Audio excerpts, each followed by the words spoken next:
Hey everybody, welcome to Field of Dreams on NCBN TT. I'm Steve David and I'm your host. As you guys can see, viewers, I've lost my voice, but I have a treat for you today.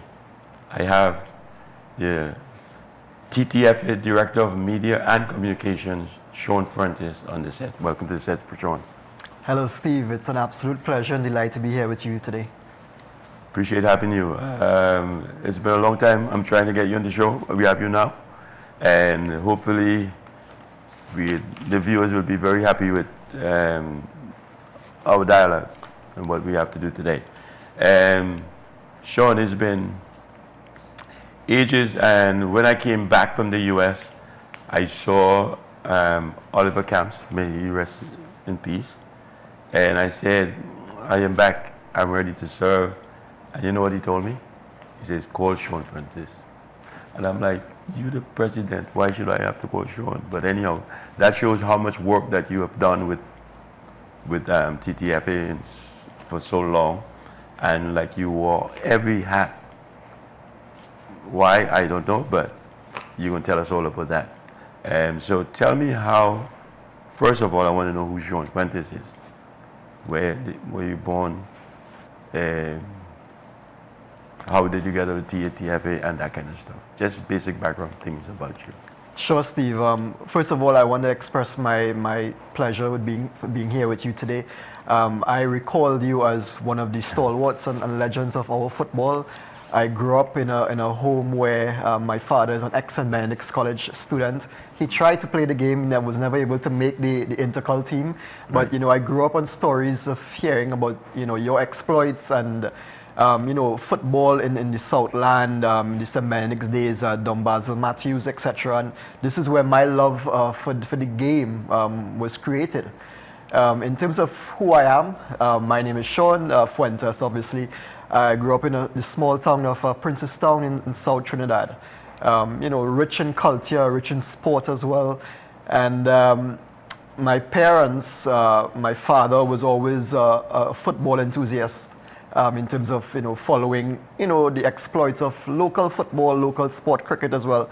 Actually, my first love was cricket. I grew up waking up in the early mornings at 5 a.m. to get up to the Queen's Park Oval to see Curtly Ambrose bowl or to see the Pakistani duo of Wasim Akram and Waqar Yunus.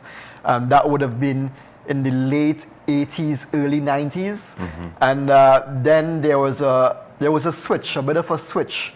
And that would have come about during the exploits of the 1989-1990 Road to Italy campaign. For me, that was a historic period, a very significant period in our history as a nation and as a people. I was, I think, about 8 years at the time, and our home, incidentally, in Princestown was destroyed by fire during that campaign in 1988. So we had moved to my grandmother's home in St. Cross Road in Princestown. And, during that, the construction of a house, there, it's like when you go on the site, I remember going on the site on a daily basis with my dad to see what the progress was like. And you're among the man on the street because these are the construction workers, and obviously the interests of the campaign at that time.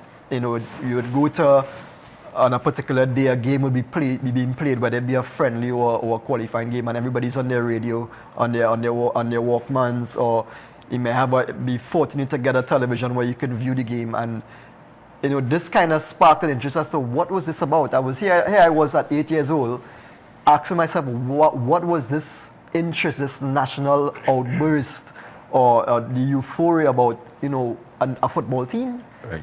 Trying to win matches. And I remember we had just moved into the new home on that fateful day, November 1989. We were a week into moving into the new premises, and I was in tears, and yet I could understand why I was crying when we lost that game. But you just saw the grief and the sorrow among everyone who was near to you, and you understood now this must be something significant. And we fast forward. Before I fast forward, I remember I got a poster, sort of a baseball type card of Russell Latapy. His signature was on it, and I got a picture of the squad with everybody's signature on it, including all the Camps was in that photo as well. And I stuck that up in what would have been my new bedroom in the home. And you fast forward, that was 89. You fast forward, 11 years later? And I was now asked to serve as the press officer for our national team alongside Russell and Dwight, who was still playing for the national team. This was the campaign of 2002, the World Cup qualifying campaign. So just to go back before that, that period in 1997, I just come out of Form 5 CXCO levels, and I felt that there was a unfair biasness towards the coverage of intercol football for the North Zone and the North and the East Zone. You know, I would pick up the newspapers every day. The news had already come out, so we had the Express, Newsday, Guardian, Independent was around it as well. And I always felt that, you know, Skinner Park was a mecca for football, and I grew up going to matches in Skinner Park, and you would see some fantastic displays, but when you pick up the newspaper next day, it's the Malik and the QRC and the St. Mary's, they're grabbing the headlines. Right. And I thought something was wrong with this, so I took it upon myself to pen a letter. Back then, we didn't have access to emails, so you had to actually pen a letter and send it in, through, I don't know if TT Post probably was existing back then. And I sent a letter to the sports editors of the 3 dailies. And Valentino Singh was the first to respond. And I got a phone call. Back then, again, we didn't have access to cell phones, so he actually rang my home phone, asking to speak to me. And he asked me, you know, what I thought, how I felt I could contribute to this. And I said, it's simple. I mean, there are probably 6 or 7 matches playing in the South Zone every week, twice a week. We need to see more of what our footballers in the South are doing. I want to see pictures of Princestown and Naparima College and Maruga Composite. I don't only want to see QRC and St. Mary's. Right. And he invited me to an interview at his office, St. Vincent Street Guardian building. Here it was, I was 16 years old, traveling into Port of Spain for the first time, because the meeting was maybe at around 10 a.m. So I had to get my way up to Port of Spain, taking a bus, walking into the halls of Guardian Media at the time. It was Trinidad Guardian at the time. CNC3 was now starting to exist, I think. And we had a conversation, and he said to me, okay, young man, if you're so interested, I would like you to go to one of the games at Princestown Senior Comprehensive, where their ground was located about 5 minutes drive from where I live, and write a summary report for me, gather the scores, and if we have space or if we see the need, we're going to publish your work. But you're not going to get your actual article published with a byline. We're going to use excerpts from it. Steve, lo and behold, within 2 weeks, I was writing the lead story on the Guardian back page with a byline. Right. Right? At the time, the person who would have accompanied me to games at Skinner Park would have been Mervyn Stewart. He was one of the local reporters attached to the Guardian newspaper at the time, and Ian Prescott at the time was working for Guardian also. Ray Davis, the deceased Ray Davis, these are the guys that I grew up, you know, in the actual arena with, in terms of journalism and football journalism. And that year, 97 to 98, you know, the internet was becoming a little more popular as well, and I had an interest in the exploits of our overseas-based players. Dwight was at Aston Villa. You had people like Tony Roger in Scotland with Hibernian, Marvin Andrews at Rate Rovers. Stern was now kicking up a storm at Columbus Crew in the MLS, and he had just signed, on the verge of signing for Nottingham Forest. And I found ways of getting the latest information from these boys, either through contacts via telephone, or if I can get access to the press officers of their respective teams who would feed me the information on a weekly basis. So I developed this column called the Prologue, which really was a weekly roundup on the exploits of our overseas-based players. And the interest was growing. A lot of people were very interested in terms of what our players were doing out there. It was difficult to get news on Russell at the time because he was in Portugal. So getting the news out of Portugal, where he was at Boa Vista and then he moved to Porto, was a bit difficult, but I was in contact with his agent at the time, Wayne Mandeville. And I started developing this column on a weekly basis. And before you know it, I was covering the national team in the 1998 Shell Cup. It was the Copa Caribe at the time. It was played in Trinidad. And Valentino asked me to cover first the Craven A semi-pro professional league. It was semi-pro at the time. And then that Copa Caribe. For me, I think I was in top form at the time. You know, they talk about footballers and when they're in their prime. At that point in time, I think this was my unleashing to the international arena or the local arena in terms of football coverage. And there was no looking back after that. From between 98 and 99, I continued to ply my trade on local soil, covering the Pro League would have started in 99. That was the inaugural professional league because we were now hosting the Men's Under-17 World Cup in 2001. So there was a lot to look forward to. But greater than that, Bertil Sinclair and Richard Bradford at the time, they were developing a national team that to this day, if you talk to some of the people who were involved, I felt that team in 2000 should have qualified for the 2002 World Cup. And Jack Warner at the time, he had a vision obviously for where he wanted to see football, you know, the levels he wanted to see it get to.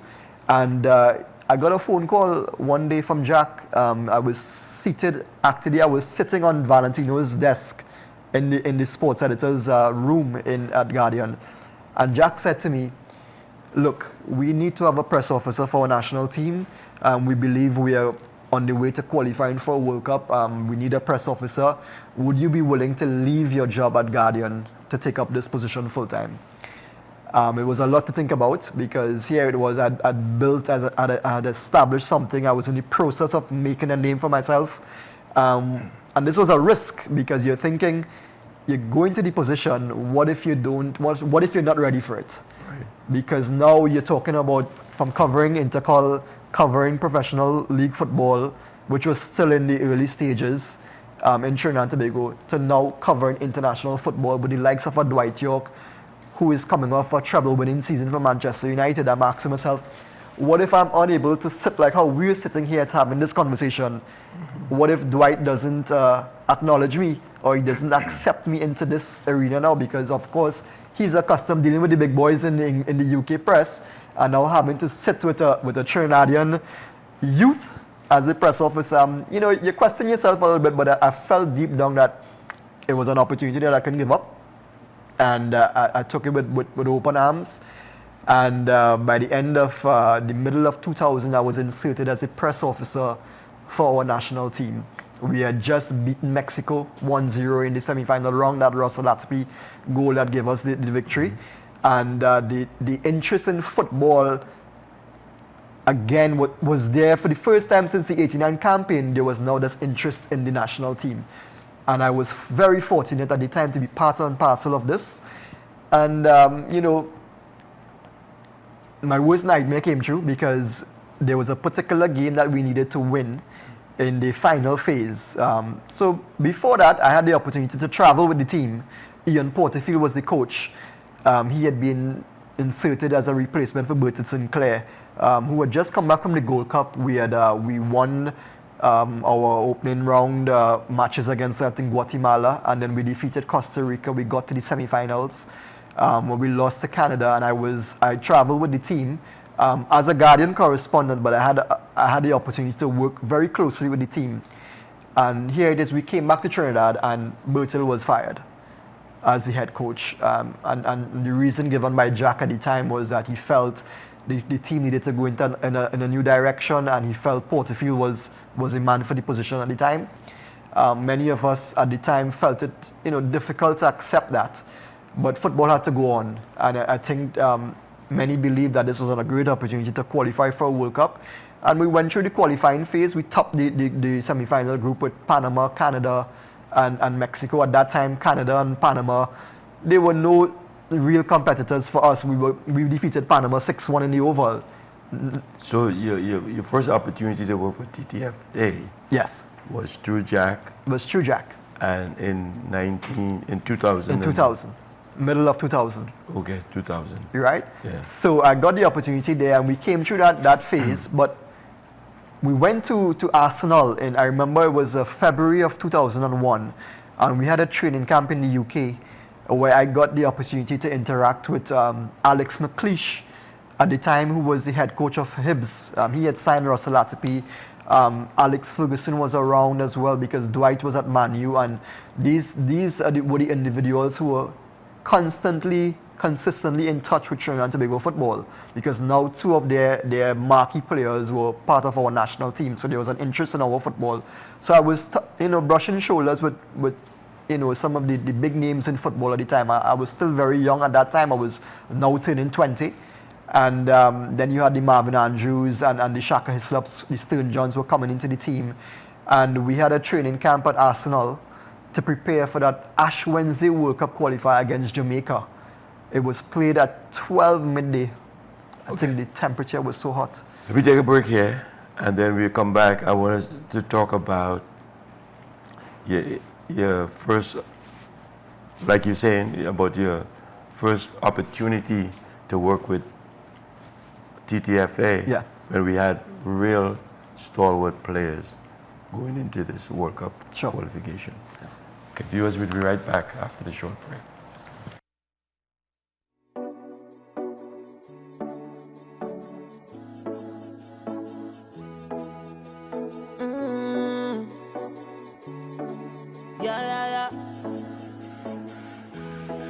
I come from a place where only happy people and pretty girl everywhere, yeah. I know life is rough, but we still a smile on we face, yeah. No matter how hard, man, we don't let tragedy face, way. We could take strain, that's why when we festin', we just spend hard when we jammin'. We just jam down when we drinking, man, it's strong rum, eh. Pop a bottle right now when we festin'. We just spend hard when we jammin'. We just jam down when we drinking, man, it's strong rum, eh. Pop a bottle, push up your hand, yeah. We see bodies, we bad, push up your hand, yeah. God bless this land, yeah. So we go jam down, oh la la, so we go wind down, oh yeah, yeah. So we go jam down, oh la la, so we go wind down. And in the air, if you're born right here, in this land, where the vibes go, and I say, and in the air, if you're born right here, in this land, where the vibes go, and I come from a place where, even when it's tough, we just live it up, it's amazing. When the battle hard, we just better God for we safety. Yeah, I know that we safe, yeah. We gon' make it, cause God is our Trinity. When we fed it, we just fed God and we jump. Hi, join us for your movie classics on NCBN T2 Television Network every Saturday at 10:30 a.m. with repeats on Wednesday at 10 a.m. Streaming live on Facebook and YouTube. NCBN Television, the #1 online television network, bringing you the classics.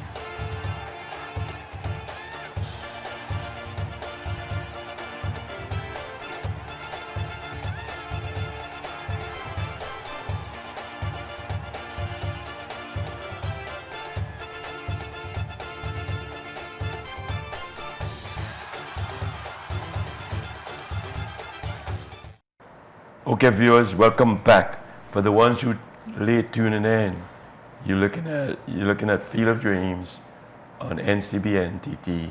I'm Steve David, and I'm with Shaun Feuntes, who is TTFA Director of Media and Communications. Shaun, last segment we stopped where you were now getting into hanging with the big boys, so to speak, with Dwight York and Russell Latipi and the TTFA going into the 2002 campaign. 2002 campaign for the 2006 World Cup. So I'll let you pick up from where you left off. Yeah. Well, to fast forward a bit, Steve, what transpired was that, we went through that qualifying campaign. We started on a high, But Right. then we failed miserably in the final phase. We did not qualify for Japan Korea 2002. And like in everything, if you look at the history of our football, whenever we came to the end of a campaign, when the team failed to qualify, football in the country took a downturn, it took a dip. There was a lack of investment in football, a lack of belief. Development took a hit as well, and we had to start from scratch again. So I was given the option: would I want to stay or remain with the TTFA, or try to advance my career elsewhere, because there were now other opportunities or other windows were opening for me, and I had traveled to the UK. With a local club at the time, and we had the opportunity to go to Aston Villa and also Wrexham and Northampton Town. At the time, we had players at Wrexham. Carlos Edwards and Dennis Lawrence had now signed contracts there. Brent Rahim was at Northampton Town. I spent 2 days at Northampton, and within that 2 days, one of the directors of the club offered me a press officer position to work with Northampton Town. They were in the second division at the time. And I was asking myself, should I turn this down, because now you're entering the UK arena, which is the home of football, so to say. And I felt that there was something on the horizon for our football, and I wanted to be part of it, and I felt that I had a contribution to make. So again, Jack and the TTFA, they allowed me the option to give up my position and to take up a new opportunity, and I turned down that opportunity. I decided to stay with the TTFA. Of course, back then, a lot of people wouldn't know this, but because we had come off a failed campaign, our salaries were slashed. The resources were now a bit limited, and we didn't have access to, different resources and perks that we might have had as compared to the heights of a World Cup campaign. Right. So I made a sacrifice as well. And I saw that through, and fast forward to 2004, 2005, we're now on the verge of qualifying for a World Cup again. Dwight has come out of retirement. Russell has been reinstated. Yeah. Leo Ben-Hacker has been appointed as head coach. And Leo had the option to bring in his a whole staff based on his selection. And obviously this was now again like a probation period for me. But I felt like Leo saw something in me, and he decided to stick with me as his press officer from that qualifying round straight into Germany. And that was it. That was history. I was able to be part of history and to contribute to something significant as a country in terms of what we've been able to achieve. And you move on from there now, and we branch off into different chapters and different phases of my career. And Trinidad and Tobago football, of course, we would have hosted a World Cup in 2001, and then 2010, the Women's World Cup. But for me, I got an opportunity to serve at the FIFA level as well. I was appointed as a FIFA media officer at the 2010 World Cup in South Africa, which meant that I had an opportunity to now not just be in charge of the communications and the media dynamics of a national team, but I was now overseeing the logistics of media operations at a particular venue where we were hosting teams such as Argentina, Spain, France, Mexico. That was an experience of a lifetime. Again, I consider myself very fortunate to get this sort of opportunity. I was also appointed to the FIFA Media Committee in 2007 as one of the CONCACAF representatives on this committee. There were 10 members selected globally, and I was one of them. So that has been part of my journey, which has led me to where I am now, and I believe that I have a lot to contribute to football, not just in our country, even though we're in dire needs of proper infrastructure, proper structure in terms of a holistic approach to getting our football back to where it belongs. But regionally, I think I have a part to play as well. And the thing about it, Steve, is that you hear media and communications and you're thinking that, okay, you're restricted to that particular area. But because of my experiences that I've been able to gain at the FIFA level, you're exposed to all aspects of the game now. So you're talking from a developmental aspect to a local organizing committee, to accommodations, finance, security, and basically putting together an event of a standard that is second to none on the world stage. Do you feel though like you were doing way more than you're being paid for? Because to me, you were like everything in TTFA. Yeah, call Shaun for everything. yeah, possibly at the time, yes, and possibly now. And people, I get this question every day. The chairman of the normalization committee, Robert Haddad, in his first conversation with me when he got the appointment, he said, Shaun, why are you still here? Why have you given a significant part of your life to Trinidad and Tobago football, where when we look at the records, what have you really gotten out of this in terms of benefits? There's more to financial benefits and to your personal growth. There's more to it than that.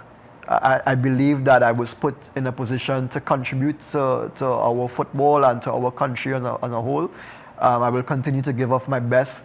But of course, you have benchmarks, you have standards that you want to uphold, and you're creating better avenues for generations to come, but you also want to take care of what is in front of you right now. Right. And I think that is something that we are missing right now. We have failed in that regard. And I think that the people that are involved now, and thankfully I still have an opportunity to contribute. Yes, we all have faults. I still have to go back to the drawing board on a weekly basis to see where I can improve and make improvements, where I can correct the wrongs. But there's a reason we're still here. There's a reason you are still here, Steve, in terms of being able to contribute where you can, based on your experiences. And what I would like to see now is a collective effort from the stakeholders and from the people who really care about our country and our football to come together. We are seeing all sort of different things happening regionally and around the world with regards to football. And we are asking ourselves, why are we not there? We need to take a closer look as to why we're not there as a country. And football, again, is a massive vehicle for this, for us to take our country to greater heights. And I think sport is not being tapped in, to the extent that it should be, for us to really change the direction that we're heading in as a country. And that saddens me. And sometimes I hope that it affects other people the same way it affects us. Because if it doesn't, then it means that we are going in different directions. In a nutshell, They have you like director of media and / communications. But don't you see yourself like an organization, so to speak, with people under you doing different things? Do you have anybody working under you? At this point in time, unfortunately, no. The FA is unable to facilitate this in terms of everybody now.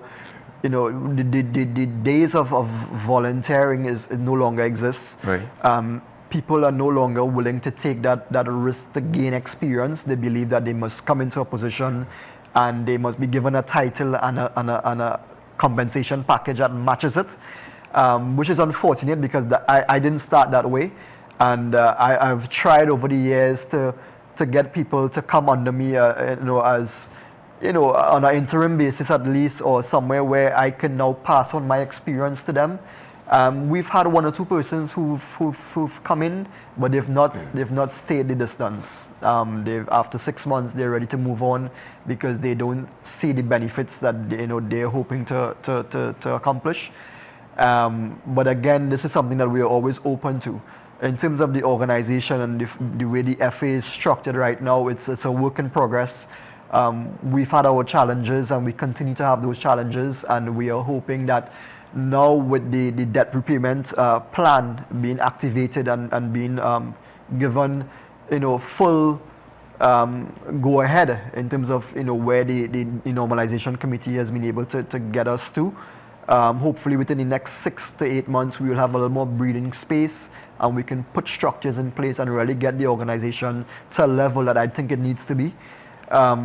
Again, time will tell how quickly we get there and the approaches that we develop and that we take for this sort of development or this direction that we want to see football go into. But again, I think my role is a significant one. Outside of just media and communications, because we have a fair idea as to how an organization needs to be run. We just need to get to connect the right dots and get the right people involved. We need to get people who actually care about the football and care about country. There's a slogan that I tend to use when we publicize most of our football in interviews and videos, which is country first. you need to put country first. Of course, we have our families to look after. We have our personal interests as well, but you need to put country first and everything else comes after. You look at some of the other countries that we are competing with and the countries that we compare ourselves with, that's their mantra. That's how they take things forward. I think you look at the Americans and you understand what it means to them to represent their country and to put the stripes first. Hopefully we can get to a point where we can proudly say that this is about Trinidad and Tobago. But you have to pass on what your knowledge to somebody else. Yes. And you have to kind of try to push that so they can give you help. I think, I don't know how much you can do, but from the outside looking in, you do yeoman's work, man. You do work for everybody. Like I said, when I first came back and I spoke to camps, and I said, I'm willing to serve, call Shaun. Yes. And I was like, Shaun is media, but anyhow, this is what I think they have you, and they put every single piece of thing on your back. That's how I feel. Maybe it's not like that. Maybe you're comfortable with that. Well, what I can say is that at the FA as well, there are some persons that hold positions that I think are reliable. They've been there for several years as well. They have the experience. But I think the wall that we tend to run into is that when the football as an industry doesn't really exist in our country as I believe it should. Right. Cricket has surpassed that in the past few years with the emergence of the CPL and so on. And I don't think enough football is being played in the region, both at the club and at the international level. So you find that we have a major event. If you don't have an ongoing league, a domestic league for 6 to 8 months of the season, which we have not had for the past 4 to 5 years, if you don't have that, then you're looking forward to having a major event maybe twice a year. The international windows, there are probably 5 or 6 international windows per year where your national team can play an international game. And out of those 4 or 5 instances, you may be playing away from home. So when you have now an occasion where you have an opportunity to host a major international match, an event, an occasion, I think people tend to become a little bit rusty. It's just like a footballer, Steve. Mm-hmm. If you're not playing week in, week out, it's going to be difficult for you to go out and give your best for a full 90 minutes. You need to be playing regularly. You need to have regular training sessions. You need to be fit. And it's the same thing with the running of football in terms of the actual operations of people who are involved in football. So how do you stay fit? Well, I keep myself active by, not just focusing on what is taking place in Trinidad and Tobago football, but I stay in tune with what is happening outside as well. Right. I make myself available to the region. I consult with the Grenada FA, as well as the St. Lucia FA as well. We now have coaches from Trinidad and Tobago who work in these countries, and they utilize my services. I've served as a press officer for CONCACAF at their tournaments since 2009. So when the opportunity comes up, they reach out to me for my services as well. And you just have to stay active, and you have to stay ahead of the times. You have to stay within, it's an evolution. Football, everything changes. Every 6 months, something new pops up. There's a different style. There's a different method. There's a different approach to the way things happen, and if you don't stay with the times, you're going to be left behind. And this is something I hope that other people in football are recognizing that as well. For instance, the secondary schools football league, the Super League, and other stakeholders. You need to take yourself out of this bubble of what is here in Trinidad and Tobago, and you need to see yourself outside of that. So we need to look at for instance, what is Dominican Republic and Curacao doing right now that has seen them reach to such heights over the past 2 to 3 years? They must be doing something different. There's so much international football being played in Santo Domingo and Dominican Republic right now, which I think we can learn from. Yes, we have 4 existing stadiums here in Trinidad, but what is it being used for? Why is that CONCACAF is going to Dominican Republic to host all their various tournaments? we need to now look at what they've adopted and see how we can implement that here. Why don't we have more international teams or more international scouts seeking more out of our football? Why are they not showing more interest in terms of what we have here? We have a rich history in football, Steve. You look at us and you look at Jamaica and Haiti and possibly Cuba as well, because of the fact that these are the countries who've gone to World Cups.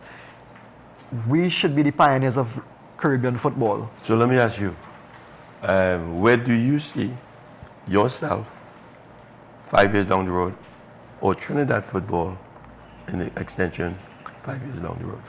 5 years down the road, we're in 2022 right now. So in about 4 years' time, we're looking at the next World Cup to be held, hosted in CONCACAF.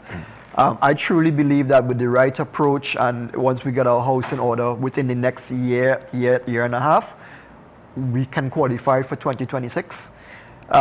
If that's not to be, I would like to see us make football into something sustainable that it can become such an industry where people can earn a living off of it in Trinidad and Tobago. We talk about needing to branch off into different sectors to generate income into the economy. Oil and gas is not going to be here forever. What about sport tourism, and why are we not tapping into that a lot more? Yes, cricket has done its part, but when I traveled, I've been to 85 countries through football and through my own exploits outside of the national team.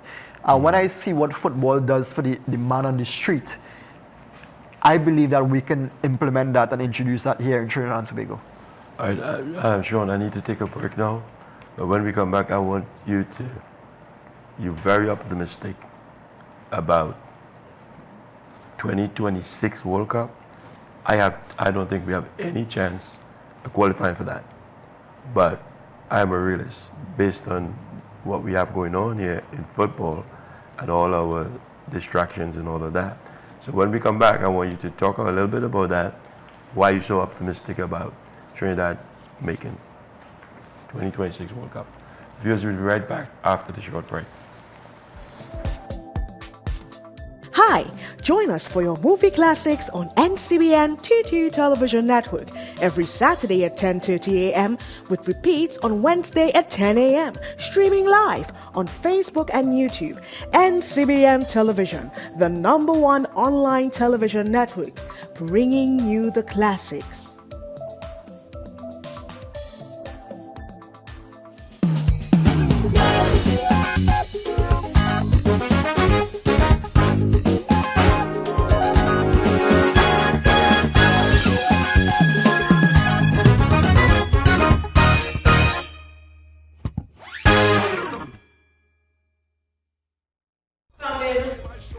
Current affairs.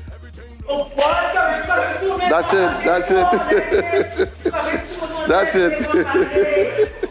Welcome, one and all. I am Gigi Love, alongside my sidekick, Mr. Aruka. Your partner in crime, Juliet. And we are going to be live on NCBN on a social media platform near you. IG, Facebook, YouTube. We are going to be Sensational, tantalizing, thought-provoking, dramatic, educational, real, sometimes spiritual, suspense, political analysis. drama. Take no prisoners, Juliet. Don't forget that part. Coming soon. 20,000 can rise against we like zombies on Juve morning. Hey, they can't stop.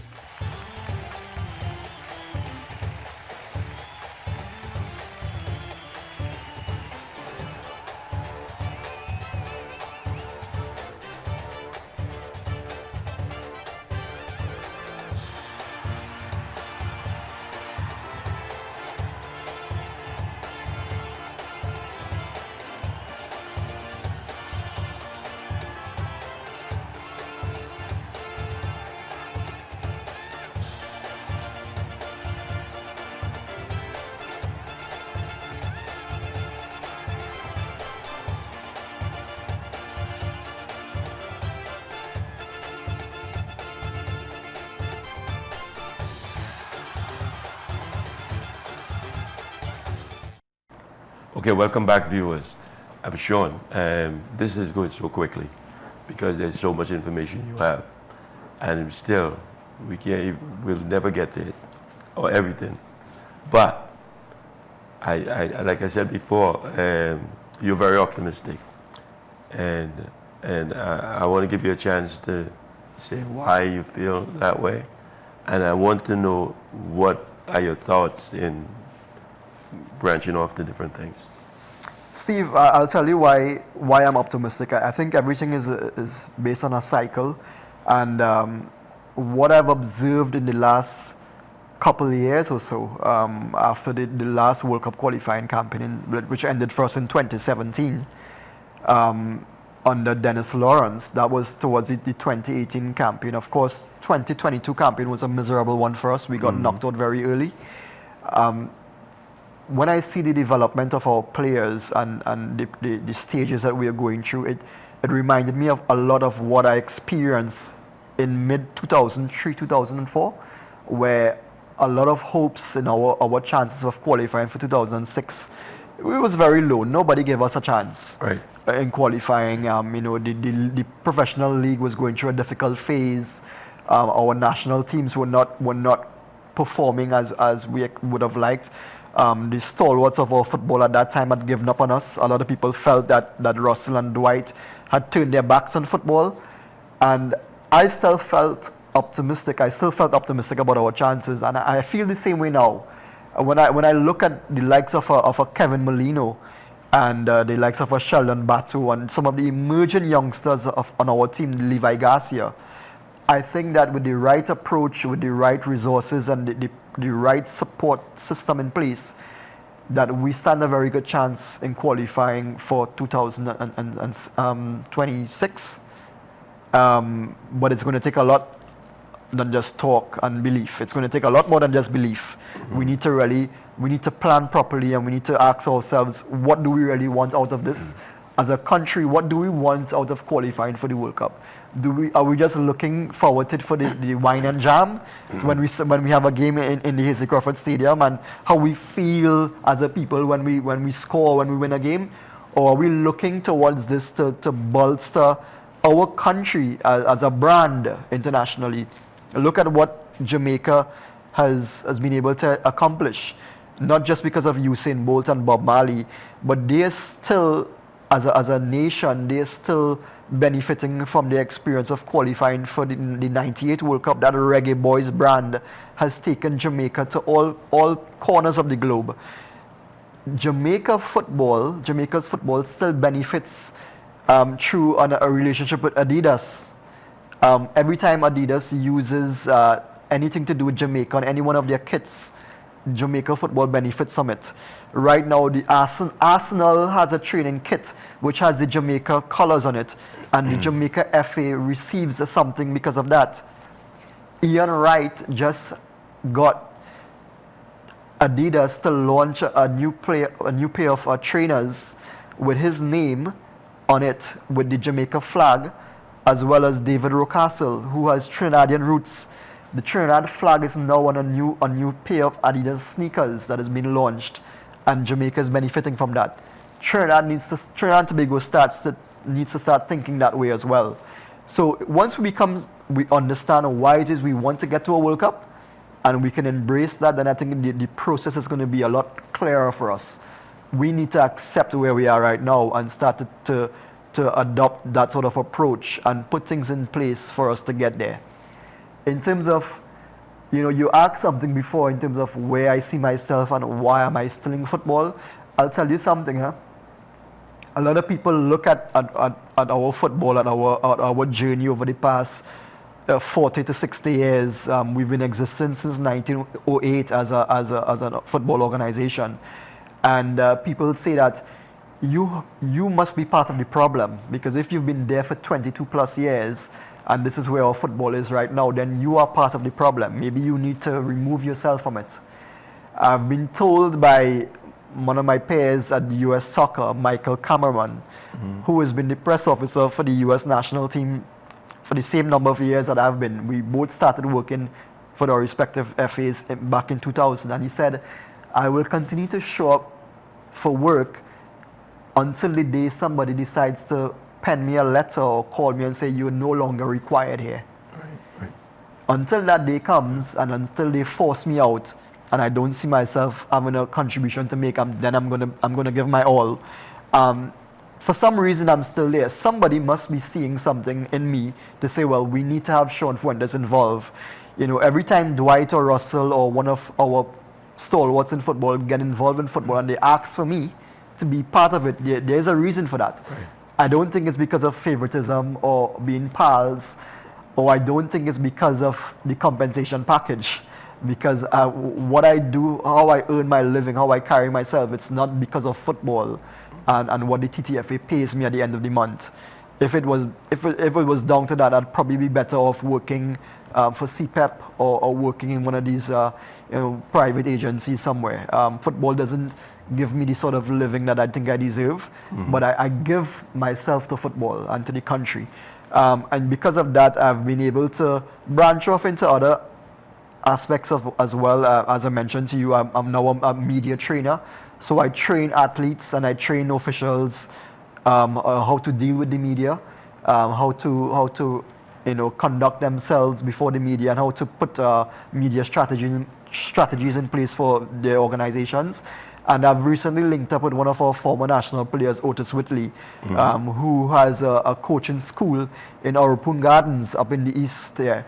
And he is linked up with the Auropoon Police Youth Club. And through my organization, which is called Pushing Limits, I'm able to make a contribution to these youngsters and to Otis in a way of giving back to the community in some way and giving these youths some sense of hope, and maybe they can aspire to become the next Otis Whitley in 2026. Actually, I'm glad you mentioned Otis because I'd love to have him on the show. He was my favorite player in 2006. And I saw him a few months after when he started to leave football. And I kind of talked to him, like, telling him how football needs him. Yeah. And he should be. And so I'm glad he's doing something down that road. And say hi to him for me. I will. And if tell him anytime he's welcome to come to the show. Yeah, definitely. I like to see him. But so, going forward now, what is your communication with or involvement with the normalization committee, and how is that going? Well, it's been a process, a new process for all of us. I think even for persons such as Robert Haddad and even Nicholas Gomez, who has a little more background in sport. If you know his history, he's been very close with Brian Lara as well. They went to school together, and Brian has spoken of his interactions with Nicholas over his career. And I think now everything is a bit of a new experience for them. They are astute businessmen. They have that background. But in terms of learning the culture of, or at least our culture of how we do things in football, it's been an eye-opener for them. And I think with time, they're going to become a little more acclimatized in terms of what is needed for the running of a football organization.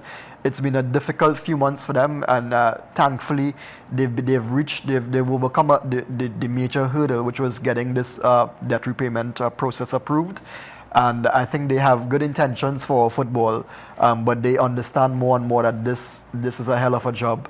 It's a hell of a task, and we are very unique in many ways as a people in terms of how we conduct our business, both in terms of the football and how we think as a people. It's going to take time to rebuild the Trinidad and Tobago Football Association. Whether they are committed to that now in terms of how long FIFA is going to allow them to be in that position. I know they have good intentions, and they want to see football get back to where it belongs. In a conversation I had with the trustee, Maria Daniel, I mean, her heart is in the right place. And when you hear her explain and talk about why she put so much effort into getting this process up and going in terms of getting that payment plan activated, you understand that this is somebody who has the red, white and black very close to her heart, and she understands what it means to have football up and running in this country. So based on that, I think their hearts are in the right place, and with time, hopefully, we will see more progress. So what would you, what are you seeing, or what would you like to see at the end of this process? I mean, where, give me a time frame of where you want to see Trinidad football, to make sure that we are hanging with the Mexico's, US, the kind of thing. First up, Steve, we need to get domestic football up and running again. Okay. There needs to be an active Premier League in Trinidad and Tobago, where we have at least 10 or 12 of the top institutions or clubs from our country actively playing football at a senior level, at the youth level as well, in terms of giving the youth that opportunity to develop themselves. That needs to be active at least 8 months for the year. We need to get that up and running, and I hope within the next 6 months we're going to have a league up and running. Our national teams need to have an opportunity to be active as well, outside of just a competition period. So the days of bringing a team together 3 months before a qualifier, that shouldn't be happening as well. Right. And yes, we need to find avenues to allow our teams to play. So there are different avenues globally and regionally for your national teams to play against other clubs or other active national teams. That needs to happen. How is it going to happen? We need to get the stakeholders involved. And for me, what I'm hoping to see accomplished at the end of this period with the normalization committee is that, we can get the right people sitting around a table discussing the way forward for football in our country without personal agendas and without, I shouldn't say not understanding the challenges, but not wanting to challenge each other as much as it is happening right now. That is the problem we're facing. There are too many persons who claim to have football at heart. They are challenging each other. They are not looking towards the greater good, which is getting football where it should be.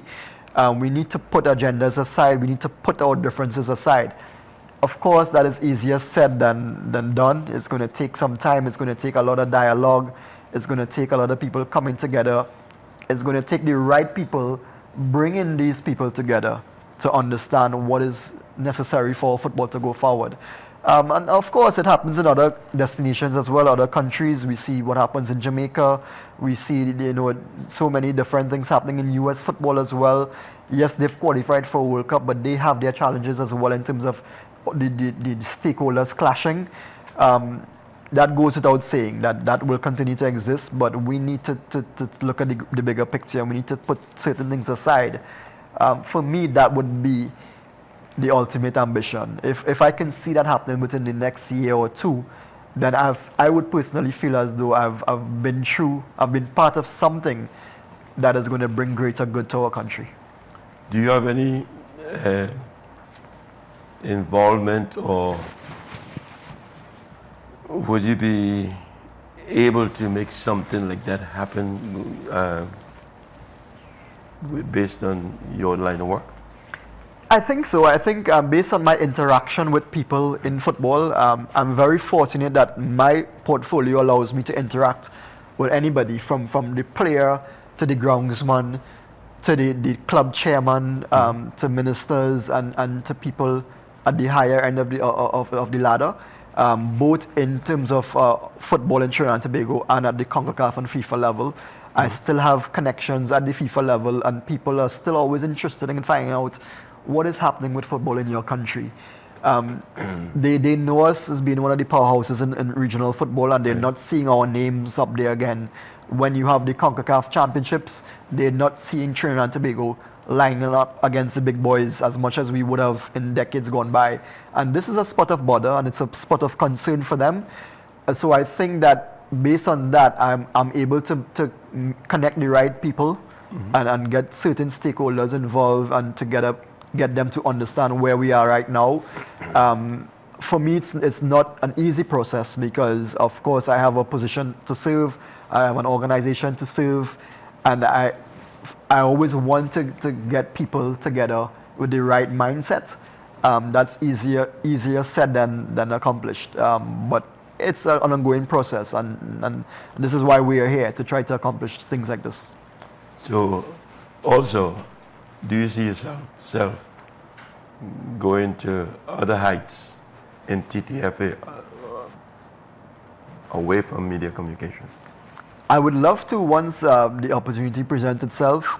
Again, it's not about me. Again, it's not only about me. And this is one of the problems that we faced as a nation in years gone by, where too much focus is on one individual. And sometimes that individual, when presented with the opportunity, he thinks it's about him. This is more than about me or more than one individual. It's about a team of people having a vision for the greater good. And I think if I can have the right team of people around me, or if I can be part of a team of the right individuals with that collective effort and the right mindset, then I think we can move things and we can make things happen for our country and for football. Time will tell where I end up in 2 years or 3 years, but I'm committed to the task. I'm committed to giving what I can right now to see football move forward and end up in the place where I think it deserves to be.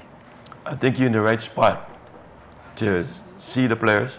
When I say the players, the pieces, because you're involved with everybody, media, and you can handpick the ones with the discipline or the passion to make things work. So I think you're the right person to kind of see all this and maybe communicate it to somebody or get a group yourself and try to make things work. Yeah, I hope so, Steve. And I want to mention as well that I'm very humbled by this opportunity presented to me to have this conversation with someone of your status and your experience in terms of what you've given to the game and the heights of where you've taken Trinidad and Tobago football. A lot of people, I think, they turn a blind eye to what guys like yourself have contributed to football. You know, I'm part of a Twitter group. Actually, I've just been appointed as the Caribbean representative, as one of the directors for a group within CONCACAF that looks after statistics and history of regional football. And there's one particular individual by the name of Steve Torres. He has a page on Twitter where he posts all the different historical updates over the years, and your name pops up ever so often in terms of when you played for Trinidad and Tobago and when you played in the US leagues and your exploits there. And a lot of people don't realize that you guys were flying the national flag of Trinidad and Tobago years before York and Lataby did. You know, the likes of a Gali Cummings and a Leroy De Leon and what you guys did for the game. And once we can understand where we came from, then we have a better idea where we're heading. And I'm fortunate that I'm able to understand this, and hopefully I can, be part of something significant going forward. Okay, any regrets? Possibly a few in terms of what I would have liked to achieve as an individual outside of football, in terms of being a family man and being able to give a lot more to my family. I think football took a major part of my life away from me. I wouldn't say I regret it because I'm alive and I'm happy doing what I'm doing now. But maybe if with a wiser head back in the day, I made a couple different decisions when it comes to contributing more to my family. But these are the sacrifices that we make, Steve. In a minute, what is your highest high or your highlight in your media and communication with TTFA? What's your biggest joy, I guess? I think there are two occasions. One would be the game against Bahrain in Manama in 2005, November, when we qualified, and actually sitting on the sideline there. I was sitting next to Brent Sancho and Denzel Theobald.